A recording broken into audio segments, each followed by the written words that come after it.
Hello বন্ধুরা, আজকে আমাদের বাড়িতে ইতু পুজো। তো বাঙালি যারা আছো তাদের তো সবার বাড়িতে ইতু পুজো হয়। তো আজকে আমাদের বাড়িতে ইতু পুজো, তো সেই উপলক্ষে তোমাদেরকে এই আয়োজনটা করেছি, সেইটা দেখাচ্ছি তোমাদেরকে। চলো একটু ব্রত কথাও শুনে নিই মায়ের কাছ থেকে। ব্রাহ্মণ বহু কষ্টে ভিক্ষা করি কাটাতে ঝুন্ন অন্য ঝুন্ন তাদের দুই মেয়ে ছিল। পিঠে খেতে ব্রাহ্মণের মনে স্বাদ হলো। ভিক্ষা করি ব্রাহ্মণ পিঠের জোগাড় করি, সন্ধ্যাকালে আনি তাহা দিল ব্রাহ্মণীরে। রাত্রিতে ব্রাহ্মণী পিঠে করতে লাগিল, গৃহ পাশে বসি ব্রাহ্মণ গুনিতে লাগিল। পিঠে তৈরি হলে ব্রাহ্মণ বসিল খাইতে, ব্রাহ্মণী আনিয়া পিঠে দিল তার পাতে। দুইখানি পিঠে কম হইতে দেখিয়া রাগিতে ব্রাহ্মণ যেন উঠিল জ্বলিয়া।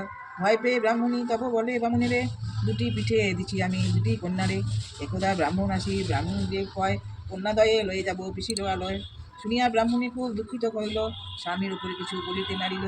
কন্যা দুটি লইয়ে দিজ পথ বাই যায়, হাঁটিতে হাঁটিতে শেষে দুপুর করায়। ক্ষুধা পিপাসায় কাতর হইল কন্যাদয়, ক্লান্ত হয়ে বসে তারা বৃক্ষের তলায়। অবশেষে কন্যা দুটি ঘুমাইয়ে পড়িল, ব্রাহ্মণ সুযোগ পেয়ে সে স্থান ছাড়িল। নিদ্রাভঙ্গে কন্যাদয় লাগিল ভাবিতে, কোথা পিতা বলি তারা লাগিল ডাকিতে। অন্য বলে বাবাকে বুঝি বাগিতে খেয়েছে, ঝুন্য বলে পিতা নদী ত্যাগ করে গেছে। পিঠে পিঠে খেয়েছিল মোরা সেই ক্রোধ বসে, নিষ্ঠুর মোদের পিতা দিল বনবাসে।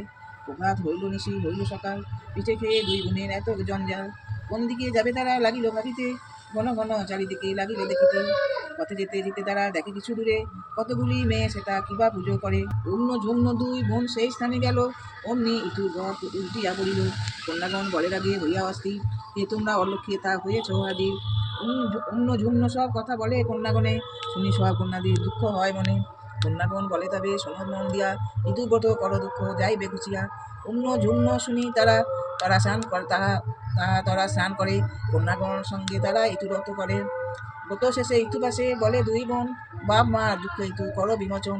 ধনধান্যে গৃহ যেন পূর্ণ হয় যায়, বর দাও সব ইচ্ছা যেন পূর্ণ হয়।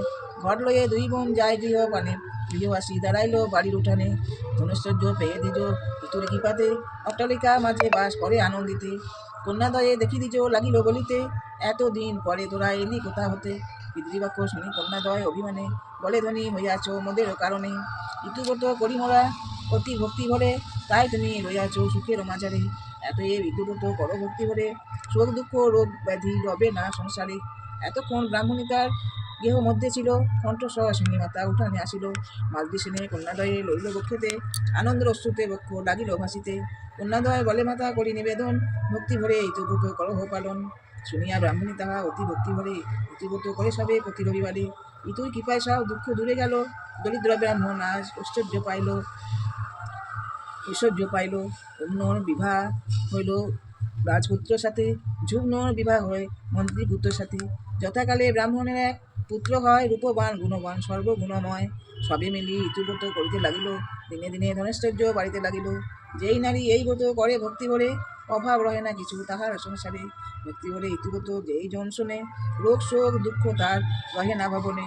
ইতুব্রত কথা হইল সমাপন, সবে মিলি করো সবে শ্রী হরির শরণ। এবার চালটাকে গুঁড়িয়ে নেব, চলো দেখি। চালটা পেস্ট করা হয়ে গেছে।